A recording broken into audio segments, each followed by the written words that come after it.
Sir sir sir sir sir sir ఏమైందిరా? Sir మా ఇంట్లో 10 లక్షలు దొంగతనం జరిగింది సార్. మా ఇంట్లో కూడా 5 లక్షలు జరిగింది సార్.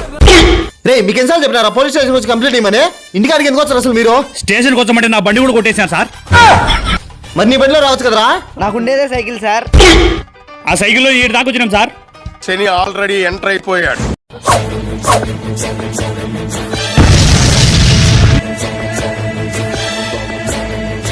ఒక కూల్ డ్రింక్. యారా ఎప్పుడు వచ్చినవరా జైలు నుంచా? నిన్న వచ్చినా అన్నా. వచ్చిన వెంటనే దొంగతనాలు స్టార్ట్ చేసినవరా? నేను చేయలేదు సార్ దొంగతనం. ఇల్లు దొంగతనం జరిగిందట. నువ్వు కాబట్టి ఎవరు చేస్తాను దొంగతనాలా? సార్ మాకు కూడా 8 సార్ అనుమానము. డౌట్ ఏంది? కన్ఫర్మ్ ఇడే. ఇంకా బారా జైలుకి? నేనేం పాపం చేశాను? నాకే ఎన్ని కష్టాలు వచ్చాయి. ఈసారి మనం ఏడ దొంగతనం చేసినా ఇన్నే ఇరికియాలా. అవునరా మామా.